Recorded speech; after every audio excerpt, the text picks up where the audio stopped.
Et comme il est de notre tradition, prions la parole de Dieu ensemble avec cette ancienne prière. Vous pouvez le dire avec moi en hébreu.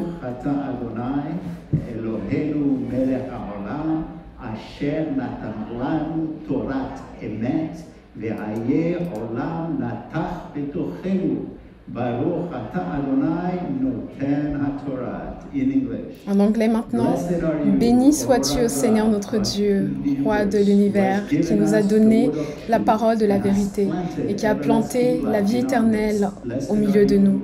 Béni sois-tu, Seigneur notre Dieu, toi qui nous as donné les Écritures. Amen. Ouvrons nos Bibles au livre d'Esdras, Esdras au chapitre 7. C'est une toute nouvelle section du livre.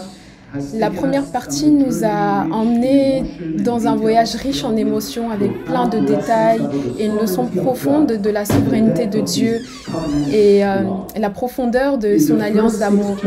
Dans les 6 premiers chapitres, nous avons appris qu'après les 70 ans de captivité, comment un petit groupe de peuple du groupe d'Israël ont imploré le Seigneur et sont revenus en Israël pour pouvoir reconstruire le temple. C'est la diaspora d'Israël. Et tout cela a pris, dans Esdras chapitre 3, on nous parle de la fondation. Au chapitre 4, on nous dit que la construction a été arrêtée pendant 15 ans à cause de l'opposition des voisins d'Israël. Au chapitre 5, le Seigneur envoie 2 puissants prophètes, Zécharia et Haggai, pour pouvoir encourager le peuple à reprendre le travail.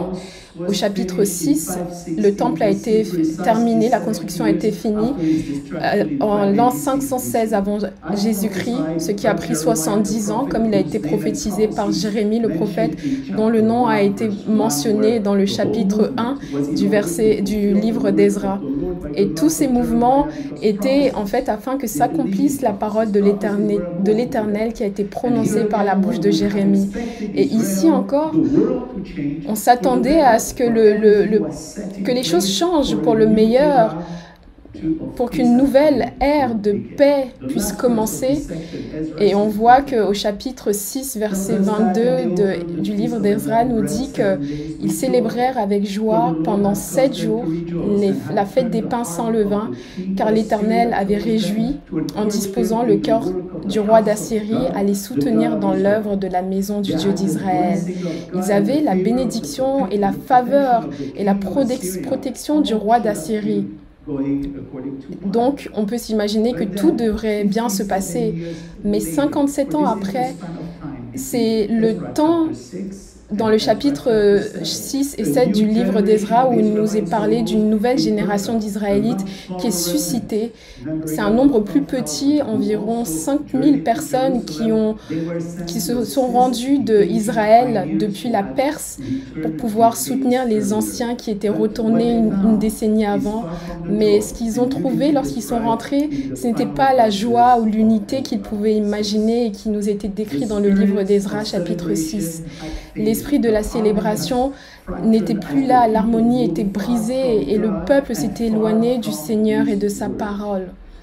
Le prophète Malachie, dont le ministère à cette période-là était puissant et il a parlé d'une réalité qui était malheureuse. Le peuple était corrompu,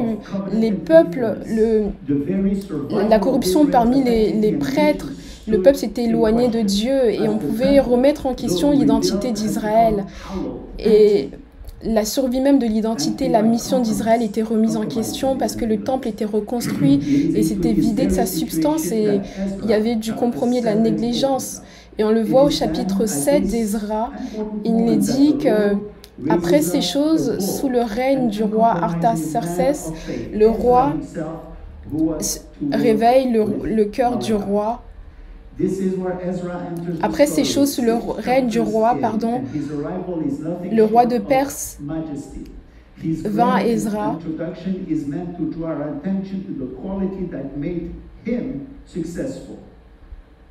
fils de Hilkija, et il n'explique pas qui il est, mais ce nom apparaît brusquement dans l'histoire. Après ces choses, on nous présente sa généalogie qui est tracée depuis Aaron jusqu'au grand prêtre. Now, after these things, in the reign of Artaxerxes, king of Persia, Ezra. Pardon, je vais reprendre le passage. Après ces choses, le roi Artaxerxès, roi de Perse, vint à Esdras, fils d'Azaria, fils de Hilkija. Il ne nous est pas expliqué pourquoi son nom apparaît brusquement. Et c'est comme si le Seigneur avait suscité un homme qui avait un cœur qui n'était pas corrompu. Because this is where the text actually leads us to. And so the verse stands as a shining light of hope.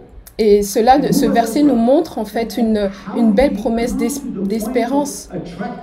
Et qui est Ezra? Et qui est cet homme qui est venu et qui a comme saisi le cœur de Dieu, qui a été placé à une haute position? La Bible nous dit que nous parle de tout ce dont on doit savoir sur lui. Et c'est comme si nous aussi, nous devons être encouragés de la proximité avec laquelle cet individu, Ezra, marchait avec le Seigneur. On peut commencer avec le nom d'Ezra qui signifie tout simplement aide. Cela reflète qu'il était un vrai serviteur du Seigneur et cela nous rappelle que les grands personnages de la Bible, comme Yeshua lui-même, ont marché dans l'humilité et dans la crainte du Seigneur. Et on peut voir comment il est arrivé à une haute estime dans le cœur de Dieu. La parole nous dit qu'il était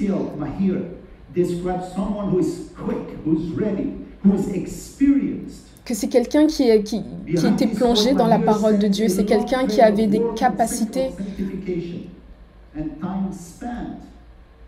Il était comme versé dans la parole de Dieu. Il avait de l'expérience de la parole, il avait la connaissance de la parole de Dieu. Et le mot passer du temps dans la parole de Dieu permet de former le cœur de l'homme qui marche avec le Seigneur. Et on voit le mot maïr, derrière ce mot se cache un parcours de travail, un temps passé dans les Écritures. C'est la première chose que l'Esprit de Dieu fait ressortir parce que c'est la façon avec laquelle il va façonner l'individu qui va passer du temps avec lui. Ensuite, on a le mot safar qui signifie gratter. Et en particulier, ce mot est utilisé comme pour dire le sens est inscrire. Spirituellement, on pourrait comprendre comme un mot qui fait référence à quelqu'un qui s'engage avec diligence dans la parole de Dieu, qui gratte constamment sous la surface pour découvrir les joyaux qui sont cachés dans la sagesse de la parole de Dieu. Ensuite, on peut voir ce qui se passe lorsque quelqu'un marche dans la volonté de Dieu. Quels sont les avantages d'être un Ezra, d'être quelqu'un comme Ezra? On le voit dans le verset 6 où il nous est dit « Comme la main de l'Éternel, son Dieu, était sur lui, le roi lui accorda tout ce qui lui était demandé. » Pourquoi? Parce que Ezra en a fait sa priorité de pouvoir tourner son cœur vers Dieu et de chercher Dieu. Ainsi, Dieu a disposé le cœur de ses ennemis en sa faveur. Le roi d'Israël, Ezra, vivait sous la domination du roi d'Israël en captivité.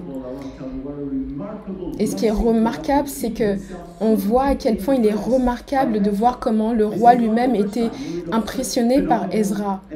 Et ce n'est pas la première fois qu'on voit un phénomène et un tel miracle dans la parole. On voit d'autres hommes et femmes de Dieu dans la Bible qui suivaient Dieu et qui marchaient avec Dieu. On a l'exemple de Joseph, de Daniel et d'Esther. Tous ces individus, ils étaient appréciés par des rois étrangers sous le règne desquels ils vivaient. On voit Daniel et Joseph qui étaient comme des premiers ministres et Esther qui était la femme du roi. Et toutes ces personnes, tous ces personnages sont devenus des sauveurs de la nation d'Israël. Et une raison qui nous est donnée concernant le personnage d'Ezra, il nous est dit au verset 6 que la bonne main de son Dieu était sur lui. C'est la première fois en 6 fois dans le livre d'Esdras qui nous est dit que la main de Dieu était sur un individu. Et on le voit au chapitre 7, verset 6, il est dit, alors qu'il se prépare à quitter la Perse, ensuite, il se préparait à un voyage difficile vers Israël et la main de Dieu était sur lui. Et au verset 28, il était entouré de la présence de Dieu qui avait orchestré tous ces événements. Au chapitre 8, 18, Esdras a remercié le Seigneur qui l'avait gardé et qui avait ramené les Lévites sur la terre d'Israël pour pouvoir reconstruire le temple.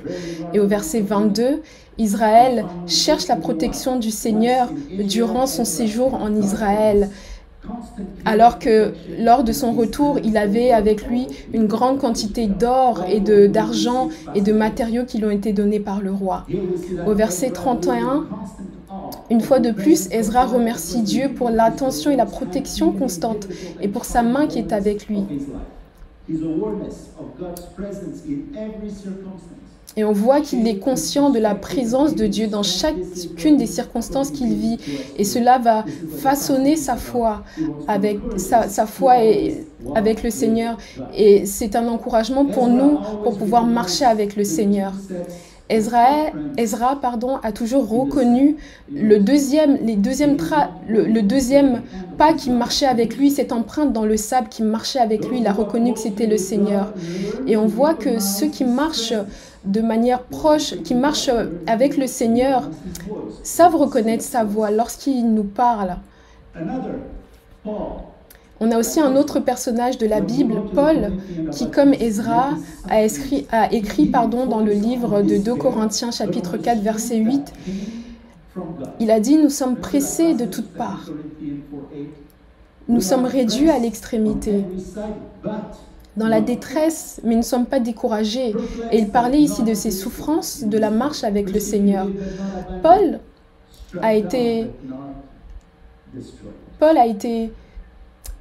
il a vécu des difficultés, il a été battu, il a été emprisonné, il a fait naufrage. Avec le bateau, il a été lapidé, il a même été en prison. Et malgré cela, le Seigneur l'a fortifié. Et même en prison, au lieu d'abandonner, il a chanté les hymnes du Seigneur, montrant qu'il était conscient que Dieu marchait avec lui et que la présence de Dieu était plus proche de lui que les chaînes qui enchaînaient ses poignets. Ainsi, on peut voir que le temps que l'on passe avec Dieu, pour ces personnes, leur a donné en fait le courage non seulement d'endurer, mais aussi de pouvoir prospérer. Et ici, le passage va nous montrer quelle est la raison pour laquelle Esdras est un si grand homme de Dieu. Il nous est dit au verset 10 que Esdras avait appliqué son cœur à étudier et à mettre en pratique la loi de l'Éternel et à enseigner au milieu d'Israël les lois et les ordonnances. On peut voir ces 3 mots qui sont utilisés pour nous conduire vers l'esprit. D'abord, on a étudié, ensuite on a la pratique, pratiquer et enseigner. Étudier, qui vient du mot daras, signifie chercher, chercher avec soin, enquêter, investiguer. Ensuite, on a le mot pratiquer, qui vient de hasa. Et ce mot, en fait, signifie vivre, faire la chose qu'on apprend. Vraiment vivre la parole de Dieu. Ensuite, on a enseigner qui vient de lamad. Ce mot signifie frapper, battre avec une verge. Et c'est souvent ce à quoi ressemble la parole de Dieu lorsque nous nous égarons. Elle nous châtie pour nous ramener dans le bon chemin. Et elle ne nous punit pas d'une manière sévère, mais douce, avec amour. Donc on a étudié, pratiqué et enseigné. Ce sont les ordres divins que le Seigneur nous donne et ces ordres ne peuvent être changés. Malheureusement, on voit que trop souvent, beaucoup se détournent de ces commandements et ils ignorent l'étude et l'obéissance à la parole de Dieu qui est pourtant important pour les dirigeants qui enseignent. Et cela peut Dans le monde, cela peut fonctionner parce que l'apparence et le charisme peuvent suffire pour pouvoir influencer ou séduire, mais dans la présence et dans le royaume de Dieu, cela n'est pas ainsi. Je me rappelle d'une histoire qu'on m'avait racontée concernant un jeune homme qui s'était approché d'un pasteur et lui a dit « Pasteur, je me sens comme appelé à la prédication, je me sens appelé à prêcher. » Et le pasteur le regarda et lui dit « Dis-moi, parle-moi de l'écriture que tu as lue récemment, que tu as étudiée récemment. » Et le jeune homme répondit avec hésitation, il dit « Eh bien, j'avais l'intention de commencer à méditer la parole. » Et le pasteur l'a regardé et lui a répondu gentiment « Mon fils, si la parole ne t'a pas transformé, comment pourras-tu les enseigner à d'autres? Cela nous montre que vous ne pouvez pas puiser de l'eau dans un puits vide. Il faut d'abord laisser la parole vous remplir, vous changer, vous humilier. Et là, vous aurez quelque chose à partager avec d'autres. Dans l'appel de Dieu, le caractère précède la plateforme. Dieu a besoin de nous façonner avant. Et comme Esdras, la parole nous dit qu'il s'était appliqué à étudier la loi de l'Éternel et à la mettre en pratique, ensuite à l'enseigner. On voit cela dans le chapitre 7 du livre d'Esdras, au verset 10. La véritable direction spirituelle commence toujours dans le secret, par l'étude de la parole. Et on voit ces trois qualités qui est l'étude, la pratique et l'enseignement. Ces trois qualités sont celles sur lesquelles le Seigneur a insisté lorsqu'il parlait dans le livre de Matthieu chapitre 13, quand il en parlait à ses disciples. Et il leur demanda aussi, il demanda à ses disciples, avez-vous compris toutes ces choses? Ils ont répondu timidement, oui. Mais on peut se demander s'ils avaient vraiment compris. Quand on voit leur confusion et les questions qu'ils ont posées après, on peut se dire qu'ils avaient compris certaines choses, mais qu'ils n'avaient peut-être pas tout compris. Et on voit dans le verset 52 qu'il nous est dit, dans Matthieu chapitre 13, verset 52, c'est pourquoi tout scribe instruit de ce qui concerne le royaume des cieux est semblable à un maître de maison qui tire son trésor de toutes choses nouvelles et des choses anciennes. À l'époque des scribes, les scribes étaient des enseignants et les interprètes étaient les étudiants de la parole de Dieu. Aujourd'hui, Yeshua redéfinit ce rôle. Ses disciples sont désignés comme les nouveaux scribes du royaume. Et on voit que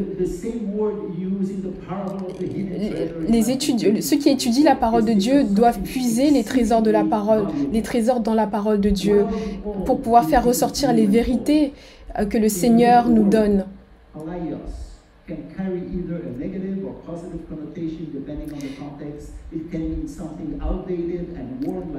On pourra noter aussi que le Seigneur appelle... Nous devons parler, nous devons expliquer et relier le passé et le présent par l'étude de la parole de Dieu. Et on voit aussi que, vous pouvez noter que la connaissance de la parole de Dieu est un trésor. Et le mot qui est utilisé, le mot thésauros, qui est le même qui est utilisé dans la parabole des trésors cachés dans Matthieu chapitre 13, verset 44. Il s'agit des choses qui sont extrêmement précieuses et qui ne doivent pas être enterrées, mais qui doivent être partagées. Et le mot palaios, qui est le mot qui signifie vieux, est le mot qui est utilisé dans le passage qui parle des choses nouvelles et des choses anciennes. Et ce mot palaios peut avoir une connotation négative ou positive, dépendamment du contexte.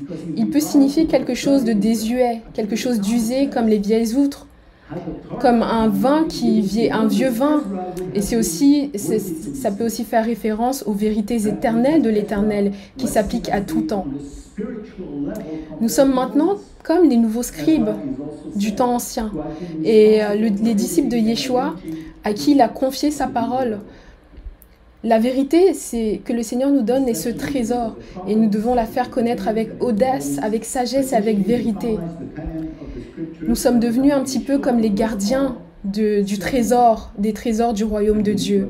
Et on le voit comment Esdras a respecté ce commandement.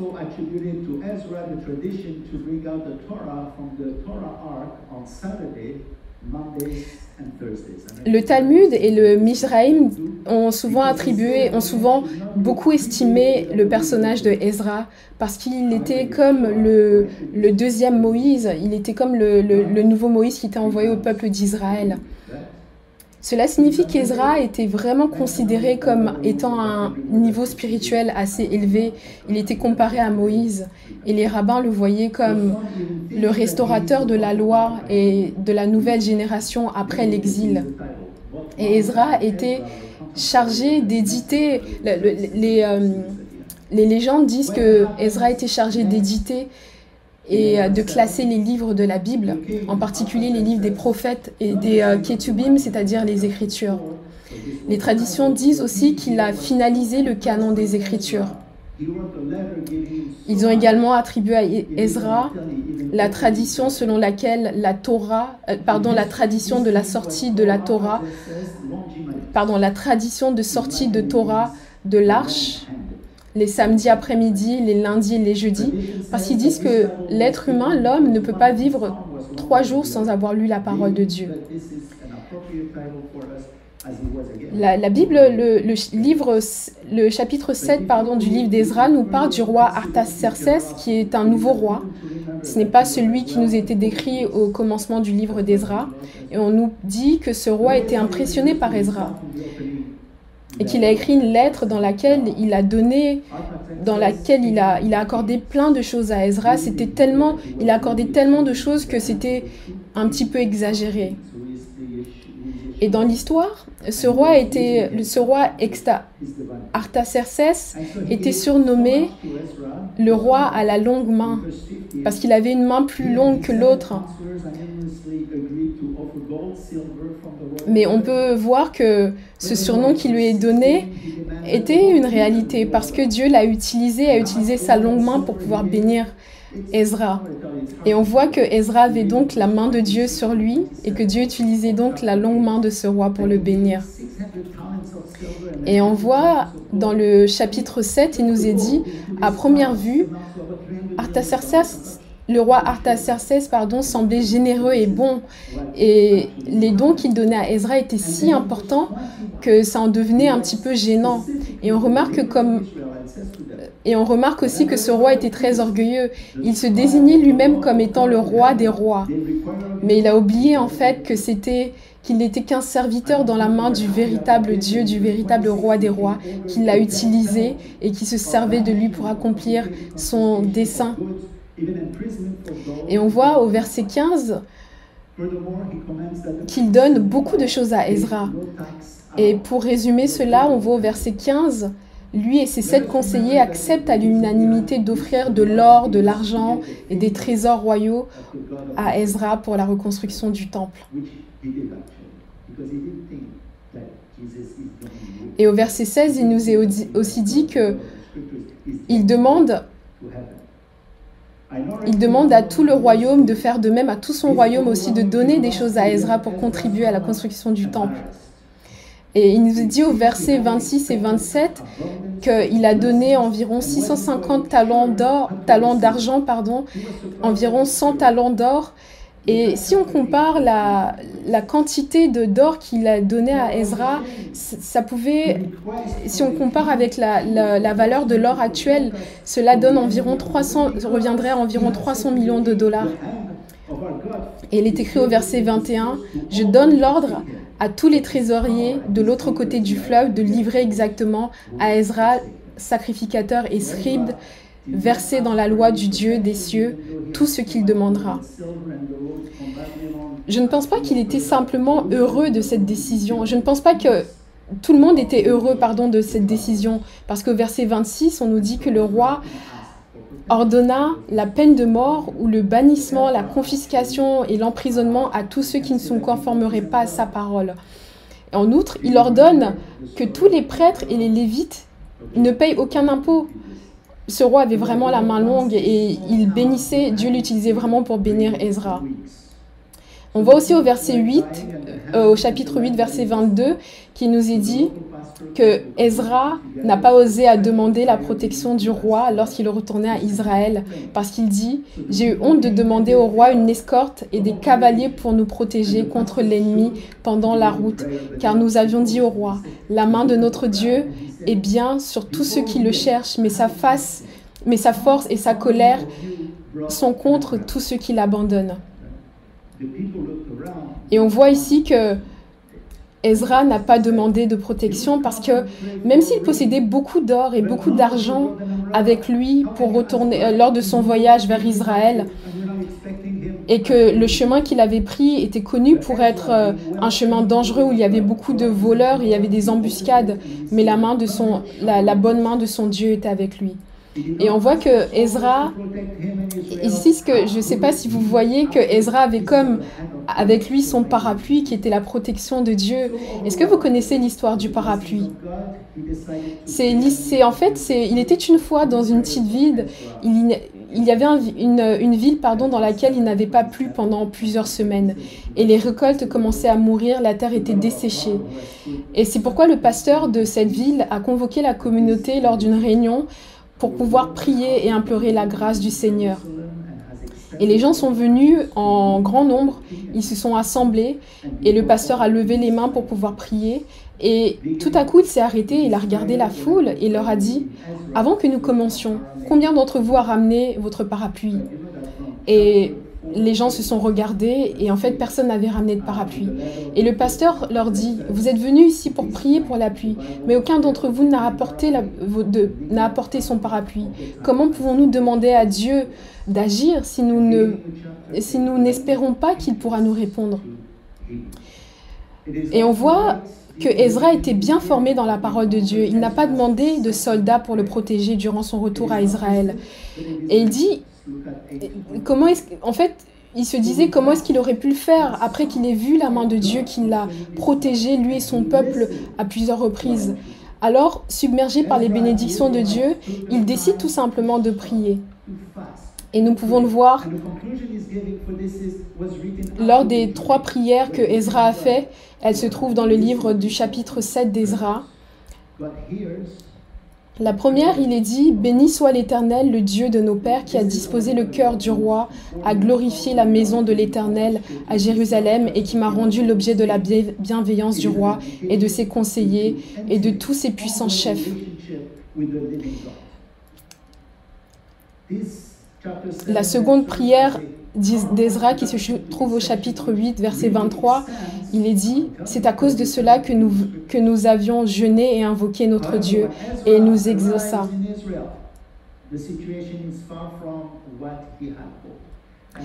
Et Esdras et les Israélites, donc, ils ont pris le temps de s'arrêter, ils ont pris le temps de jeûner et de prier. Et en conclusion de cela, la grâce du Seigneur leur a été donnée. Et on le voit que cela est écrit après le voyage où ils ont remercié Dieu d'avoir écouté leurs prières. Au chapitre 7,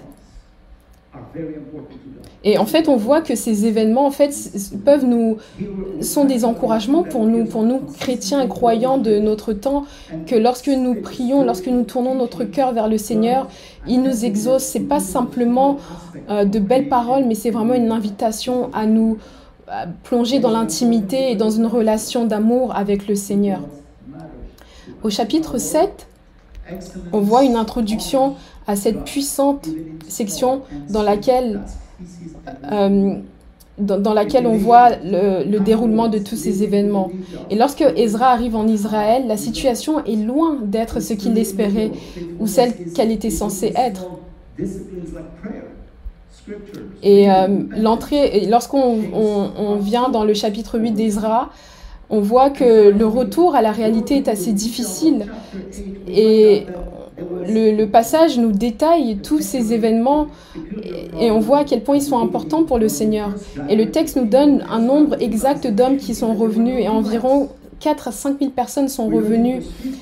Ce nombre était beaucoup moins que ce qui était espéré, alors que initialement, 50 000 hommes étaient avec Esdras. Et on lit au verset 15, « Cependant, au début, Esdras nous a dit qu'il avait un problème particulier au début quand ils se sont rassemblés pour la première fois, aucun Lévite ne s'est présenté.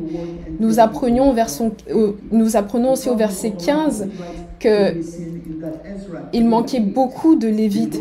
Et là, c'était un problème, parce qu'il est dit, alors qu'ils étaient rassemblés et prêts à partir, il dit, je n'ai trouvé aucun Lévite.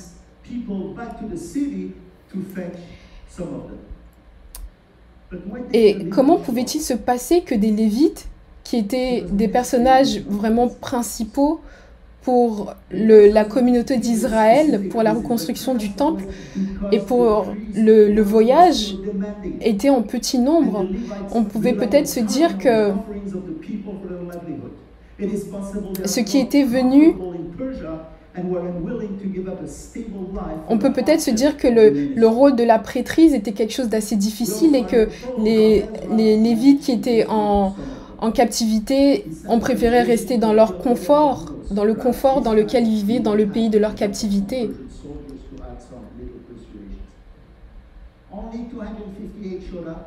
Et on voit que sur 258 prêtres lévites, seulement 38 étaient des prêtres et 220 étaient des lévites. Et ce n'était pas un grand nombre, c'était vraiment une petite poignée d'hommes seulement, d'hommes lévites.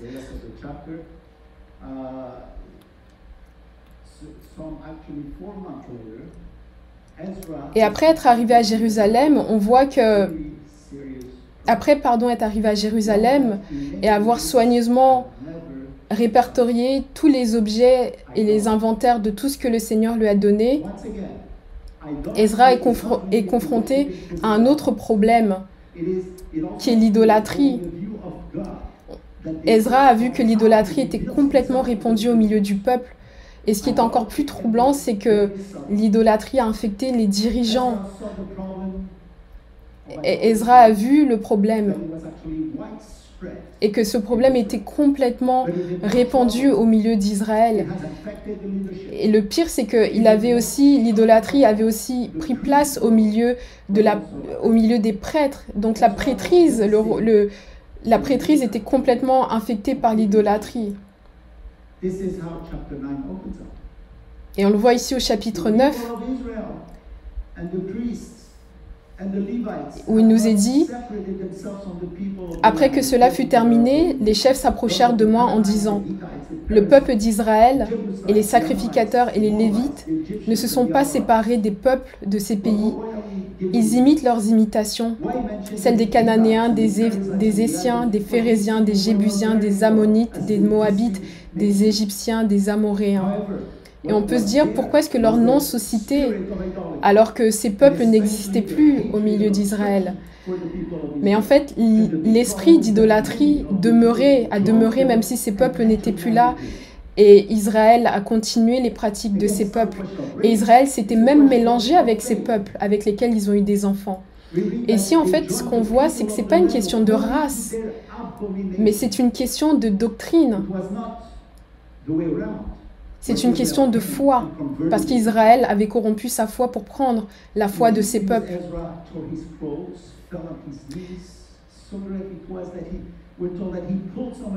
Et nous lisons qu'ils se sont joints au peuple de ces pays, et cela a été une grande abomination devant le Seigneur. Et nous est dit aussi dans le chapitre 9, au verset 3, que Esdras a déchiré ses vêtements, il est tombé à genoux, et sa gravité était telle qu'il nous est dit qu'il s'est arraché les cheveux et les poils de sa barbe en signe d'humiliation.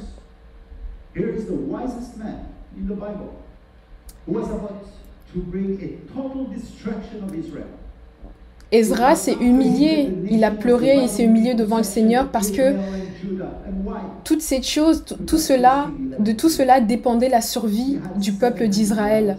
La vie du peuple d'Israël, de la nation d'Israël était en jeu. Et la Bible nous parle d'un autre homme de la Bible qui est Salomon.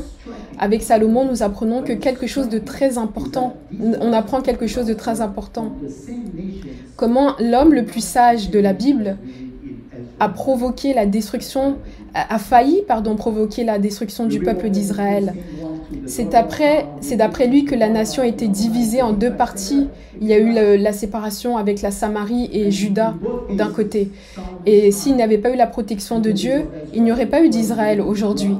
Et on lit dans 1 Roi chapitre 11 verset 3 que Salomon eut 700 princesses pour femmes et 300 concubines, et ces femmes détournèrent son cœur de l'Éternel. Et dans les deux cas, à l'époque de Salomon et à l'époque d'Esdras, les femmes étrangères avaient apporté leurs dieux qui ont corrompu la sainteté d'Israël. Et comme nous lisons dans le verset 4 et 5, leur présence ont conduit à la compromission. Et il nous est dit aussi que la vieillesse de Salomon, les femmes inclinèrent son cœur vers d'autres dieux, et son cœur ne fut plus tout entier à l'Éternel, son Dieu, comme avait été le cœur de David, son père. Salomon alla après les Astartés, les divinités des Sidoniens, des Milcom, les abominations des Ammonites. Et à l'époque de Esdras, le peuple était dans un état encore plus vulnérable et fragile. Et il n'avait pas d'armée, il n'avait presque pas d'hommes, il vivait sous la domination du peuple perse, du roi de Perse. Il était constamment menacé par ses voisins et Israël était au bord de la destruction. Et on voit comment Esdras a levé sa voix pour prier le Seigneur, pour invoquer la grâce du Seigneur.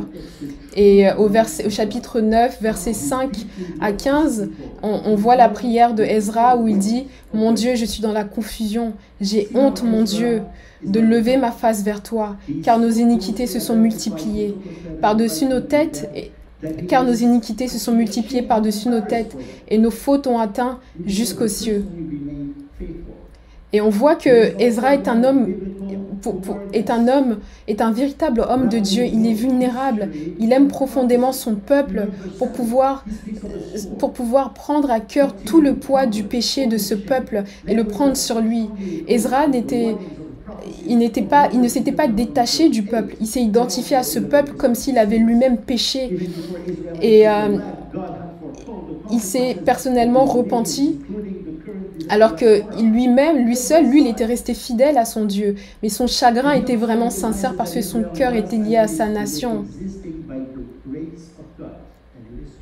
Et c'est vraiment, on voit que la Bible nous parle au chapitre 9, verset 8, que Israël existe aujourd'hui par la grâce de Dieu. Et il est dit, cependant, l'Éternel notre Dieu vient de nous faire grâce en nous laissant quelques rescapés et en nous accordant un abri dans son saint lieu, afin d'éclairer nos yeux et de nous donner un peu de vie au milieu de nos servitudes. Donc on voit vraiment que c'est par la grâce de Dieu que la nation d'Israël était encore présente. Et on parle d'un peuple, on parle d'un petit reste que le Seigneur a gardé. Et on peut le comparer à l'Église, où l'Église est aussi un reste fidèle au Seigneur, qui ne s'est pas compromis.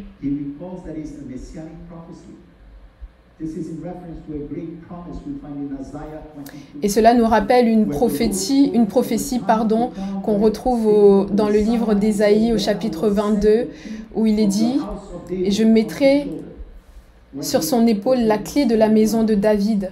Quand il ouvrira, nul ne fermera, et quand il fermera, nul n'ouvrira. Je l'enfoncerai comme un clou dans un lieu sûr, et il sera un siège de gloire pour la maison de son Père. » Et on lit aussi au chapitre 3 du livre d'Apocalypse, lorsque Yeshua parle à l'église de Philadelphie, il dit « Écrit à l'ange de l'église de Philadelphie, celui qui est saint, celui qui est vrai, celui qui a la clé de David, celui qui ouvre et personne ne ferme, celui qui ferme et personne n'ouvre. »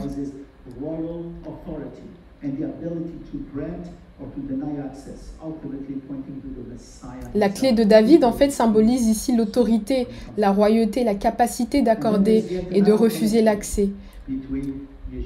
Et en fin de compte, ce qu'on peut voir ici, c'est qu'elle indique l'autorité l'autorité du Mashiach sur le salut et sur le royaume. Mais il existe un lien entre Yeshua, et on voit qu'il existe, pardon, un lien entre Yeshua et Esdras. Et si on revient à Esdras et à ses souffrances et à la douleur qu'il a exprimée lorsqu'il a prié Dieu, on peut voir que la nation était vraiment dans un état terrible. Et il y a quelqu'un d'autre aussi qui a ressenti cette douleur, et c'est le Seigneur lui-même. On nous en parle dans le livre de Malachie, au travers du prophète Malachie, où il nous donne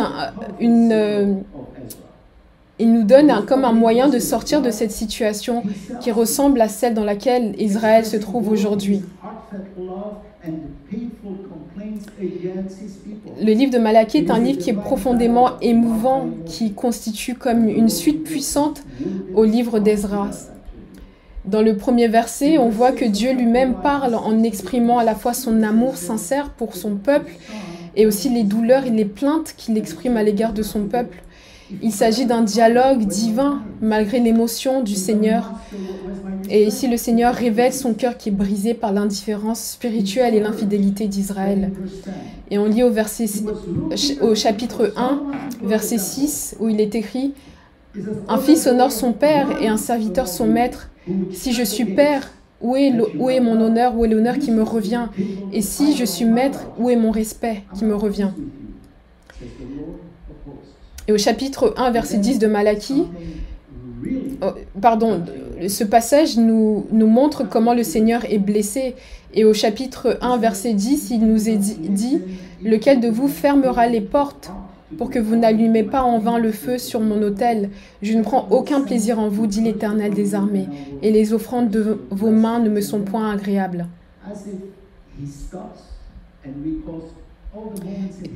Et puis on voit qu'il se passe vraiment quelque chose de touchant.